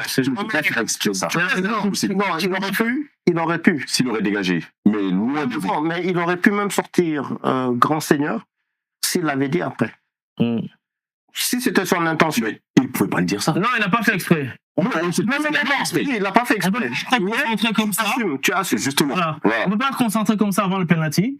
Mais même si il n'a pas voulu, s'il ne voulait pas marquer, il aurait mis en haut. Mais pas en haut. Tu l'as dégagé en Tu fais ça, ce qu'il a fait. C'est-à-dire que même si l'autre se loupe, il avait le temps de revenir. Donc c'était le meilleur geste qu'il pouvait faire. S'il voulait faire exprès. Oui. Il n'y a que comme ça, une Panenka que tu sais qu'il ne va pas arriver au camp. Parce que quand tu frappes fort en haut, on ne sait jamais. Non, ça peut prendre la lucarne. Non, c'est pas. On a déjà vu plein de fois, c'est pas fort. C'est que tu fais une passe, mais sortie de but.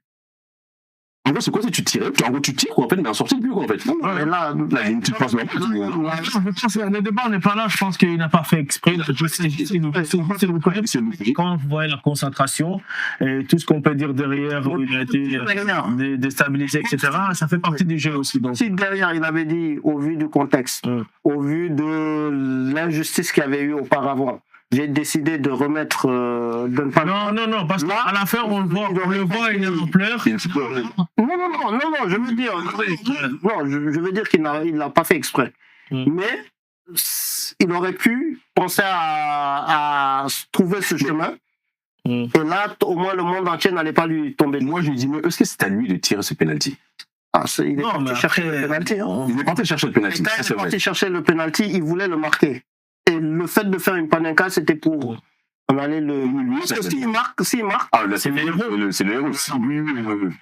Tout est parfait, quoi, en fait. Effectivement, oui. Donc, oui, il voulait impressionner Florentino Pérez, mais ça n'a pas marché. Entier. Le monde entier. Donc, malheureusement, elle est tombée sur un joueur qui a déjà aussi une Champions League et une CAN. Donc, l'expérience aussi compte parce que Edouard Mendy ne bouge pas du tout. Il fait plaisir. Il attend. Il a dit, je suis bien resté sur mes appuis, j'attendais vraiment au dernier moment. Il attend. Et... Donc, non, mais n'importe quel gardien aurait arrêté ce. Non, il y en a qui seraient partis. Hein. Farlonia, il serait parti direct. Non, mais là, tu avais le temps de partir. Parce qu'il a très mal tiré son Panenka. Même s'il n'arrêtait pas la balle à l'instant. Panenka serait. Même pas. Non, il y avait bon quand même. La balle, regarde la balle. Oui, regarde la balle. Regarde, à un moment, je me suis dit, est-ce qu'il ne va pas faire retirer le ballon, retirer les pénaltys parce que. Je pensais qu'on avait sifflé, où il y avait quelque chose. S'il aurait fait ça, je pense que là, par contre. J'avais l'impression que Mendy était. Ah, quelque part là. Mais c'est pas. Quand je regardais, je me dis, pire, est-ce qu'il va pas faire retirer? Tu vois, quand il fait la main comme ça, je dis, mais moi, je l'ai vu à l'avance. Je l'ai vu à avancer. Je l'ai vu vraiment, il a attrapé le ballon, il n'était pas sur sa ligne. Non, il était pas sur sa ligne. Voilà, je me suis dit, mais qu'est-ce qui s'est passé? Au ralenti, quand j'ai vu les matchs est fini, tout le monde est calme. J'ai mis mon ordinateur, je regardais. Mendy, il a regardé très bien, il a eu le temps de faire 2 pas. C'est-à-dire, il a été de faire tac et de l'attraper. C'est-à-dire, la balle n'avait pas du tout la puissance. Il serait resté là où il est, la balle allait atterrir sur ses pieds. Tellement qu'il n'y avait pas de puissance. Ouais. Comment il a capté? Moi, j'avais dit, en fait, il s'est passé quoi dans la tête de Brahim Diaz à ce moment-là? Il y a celui qui peut nous le dire, mais bon. La lumière. Lumière. Je veux être le meilleur, je suis le meilleur. Je pense même pas que c'est pour humilier, hein. Moi, je pense qu'il voulait sortir la Panenka. Non, c'est-à-dire que, final, tu marques une Panenka, il serait au sommet de... Ils avaient fait un statut pour lui au Maroc, en fait. Voilà.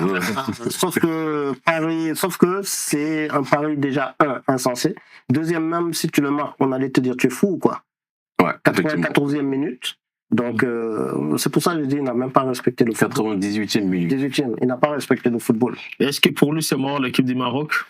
Non, je ne pense pas. Je pense que là, il a été affecté, c'est sûr. Hein. Les Marocains veulent sa tête. Hein. Est-ce que c'est pas lui? Lui et l'entraîneur ne vont pas sauter? Non, pas l'entraîneur. Parce que les Maroc, quand même, il peut se passer quand même des jazz. Hein. On est à 5 mois d'une Coupe du Monde. Oui. Après, lui, il avait joué vraiment la Coupe du Monde. Je pense que ça fait... C'est qui il a pris la place de qui, d'ailleurs? Après, là-bas, tu peux faire jouer Unai, tu peux faire même jouer Hakimi à ces... Tu peux faire jouer Hakimi à ces postes-là. Et ça joue aussi là-bas. Donc, tu as vraiment... L'équipe Coupe du Monde, quoi. Oui, t'as vraiment... T'as vraiment le truc. Hein. Et à gauche, c'est... Comment s'appelle l'autre joueur qui est très bon là, l'ailier gauche. Ah, il est bon. Zouali. Ouais, c'est parce que j'ai eu peur, lui, quand lui faisait ses révélations. Lui, c'est beau ce petit-là. Non, il est beau, c'est ça. Il me fait penser à Luis Diaz. Il est même un peu content. Et en plus, si vous voyez bien, Antoine Mendy, il avait du mal face à El Zazouli. Hein. Oui, justement, parce que il est bon. Parce que heureusement que les ballons n'arrivaient pas très souvent à El Zazouli, et le milieu de terrain était vraiment en place. Moi, j'avais l'impression que dans les premières minutes, les Marocains accéléraient du côté... C'était parce que c'est là où ils voulaient... El Zazouli. C'est vu qu'il y avait... Il y avait une couverture très très grosse des Camara. Qui a même mis un carton, qui a fait un tacle excellent, un retour magnifique sur un dédoublement. Parce que oui, effectivement, ils ont compris qu'il fallait un peu boucher de ces côtés-là.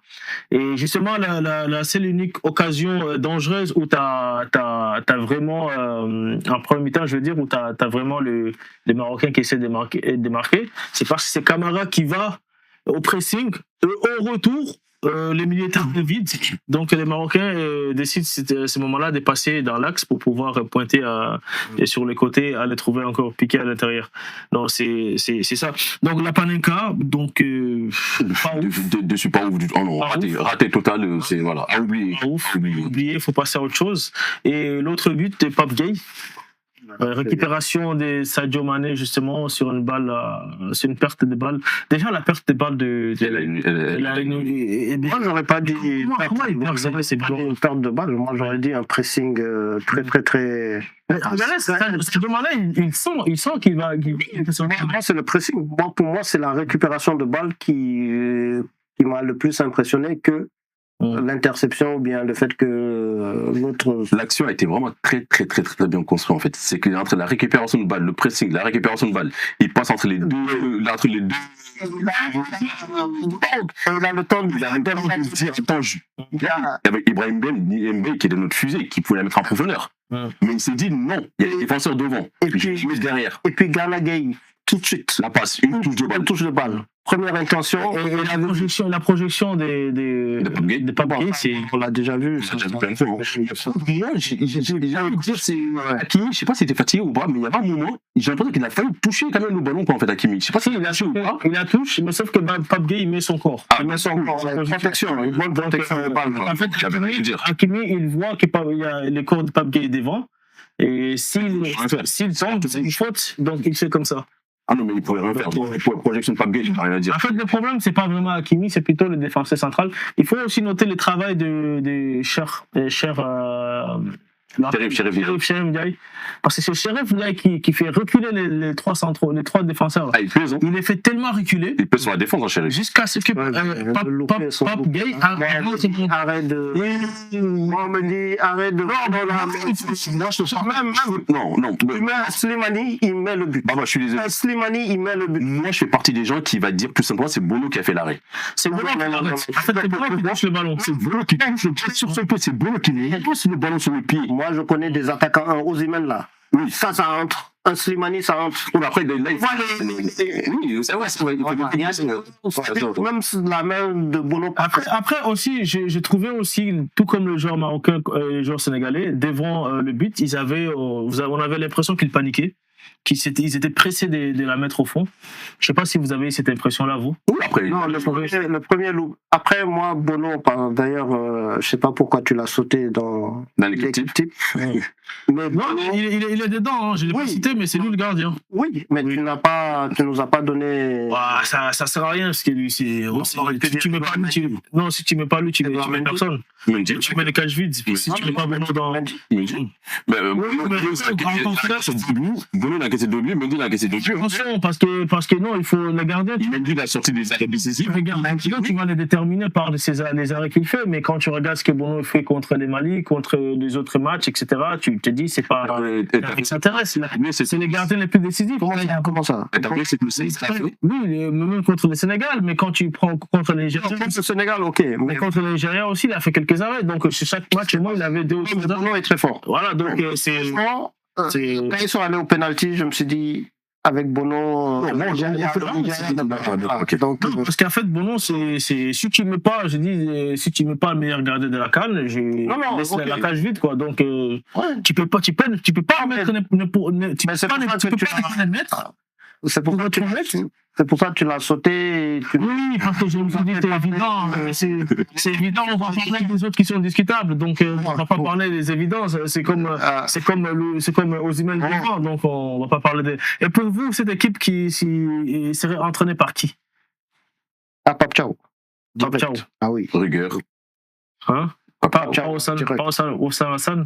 Non. On n'a pas parlé beaucoup des entraîneurs, parce que moi, j'ai pas du tout aimé la communication de Walid El Regragui. Oui. Parce que juste 2 jours avant la finale, en conférence de presse, là, quand il disait que on va montrer aux Sénégalais que le Maroc, c'est pas le stade de la Martinique. Oui, mais ça s'est dit. Il paniquait. Ça s'est dit, c'est pas non plus. C'est pour ça qu'ils ont fait tout ce. Je pense que c'est ça. Je suis plus d'accord avec Baba. Un coach qui est serein, il ne te parle même pas de. Oui, ça dépend aussi des styles de coach, mais ça s'est dit, ça s'est dit dans la conférence de presse. C'est que les coachs, ils se lancent des petits pics. On connaît Mourinho, il les fait souvent. Dans ce cas, il y a beaucoup de conférences de presse qu'il a faites avant la finale. Oui, mais là, c'est la finale. C'est il parlait du football. Il s'entraînait à ses journalistes même. L'adversaire n'était très peu pour lui, l'adversaire. Mais il n'a pas été quand même. Moi, je me dis peut-être qu'il va sauter parce qu'il n'a pas été. Non, il n'a pas sauté. Non, ça, c'est l'erreur. À 5 non. Avec la presse, c'est des relations. C'est pas parce qu'il sait qu'il a le soutien total de la fédération qu'il se permet d'avoir cette communication vis-à-vis de la presse. En tout Parce cas, qu'à la finale, il est quand même. Non, parce on qu'il lui y a- pose une question, il dit passer à notre question, ça c'est pas une question. Oui, mais dès le début, il a failli se prendre lors des premiers matchs là. Ah, c'était dur même pour cette je crois. C'était au Comores là. Bah, pour le match, j'avais 0-0 jusqu'à la 60e minute. Et comment il s'en est pris aux journalistes? C'était assez violent d'ailleurs. Et quand vous dites ça, est-ce que justement par rapport aux Comores, la Tanzanie, les équipes qui ont joué le Maroc, est-ce que vous n'avez pas eu ces sentiments que le Maroc a été un peu favorisé au niveau de l'arbitrage? Bah, moi, je veux dire directement, la Tanzanie, il y avait pénalty à la 92e minute. Et là, la VAR. Et là, la VAR. Et le Mali aussi, les Maliens réclament aussi leur penalty. Oui, ça devait souffler. Mais il n'y a pas que le Mali, contre le Cameroun. Cameroun aussi, hein? Contre le Cameroun, il y avait pénalty sur un bonhomme. Oui. Mais le coup de coude là, mais il y avait trop de choses. Mais il y avait trop de choses. C'est ça l'argent. Je sais pas si c'est balayé ou pas, mais moi, c'est que je comprends pas en fait dans ce truc-là, c'est que pourquoi en fait la VAR n'intervient pas en fait. Bon, on va demander aux téléspectateurs. C'est ça que j'ai pas compris. On va demander aux téléspectateurs de Fallujah Events de compiler toutes ces photos, les images. Mais toi, tu en penses quoi d'ailleurs? Moi, depuis qu'on parle de la VAR là, je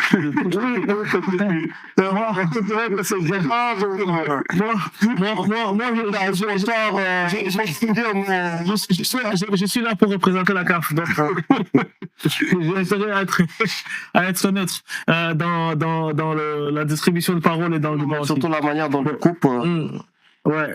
Donc en tout cas, merci en tout cas, mais on n'a pas parlé du beat de Pape Gueye. Bah, je pense qu'on va devoir s'arrêter là parce que l'émission a duré quand même un petit moment. Hein, voilà, donc chers amis, chers téléspectateurs des Fallujah Events, merci de nous avoir suivis. Est-ce que tu as quelque chose à rajouter, Baba, pour finir? On est félicité vraiment l'équipe du Sénégal qui a été une équipe au top. Oui. 12e mondial maintenant et on souhaite une coupe. On a même hâte de voir venir cette Coupe du Monde. Surtout face à la France.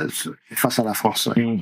S'il n'y a pas de sanction que la France demande, hein, n'est-ce pas, Fallujah? Non. Ouais, honnêtement, je pense pas du tout qu'il y aura de sanction pour la Coupe du Monde. Sauf si la seule sanction que je vois, moi, c'est financièrement, peut-être si ils sanctionnent Papcho, qu'ils le mettent en tribune, quoi. En fait, je pense que ça. Non, ça aurait été une injustice. À la limite, l'injustice serait que son geste, c'était face à une injustice.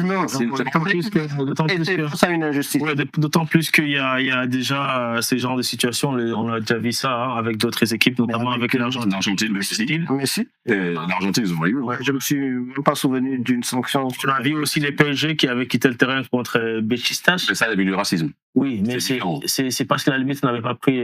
Oui, mais c'était du racisme, c'est là. Oui, non, mais c'est chaque fois quand l'arbitre ne prend pas une décision. Oui, il y avait plus. Donc, ils se sont. C'était face à l'OM d'ailleurs. Donc oui. Donc on va peut-être s'arrêter là. Je pense qu'on aura d'autres occasions pour justement parler de football africain, etc. sur ces plateaux, sur cette chaîne. En tout cas, merci pour votre présence, messieurs. Et quant à moi, je vous dis à très bientôt pour un autre numéro sur Fallujah Events ou bien ailleurs. Bon, merci et à très bientôt. Allez, au revoir. Allez, au revoir.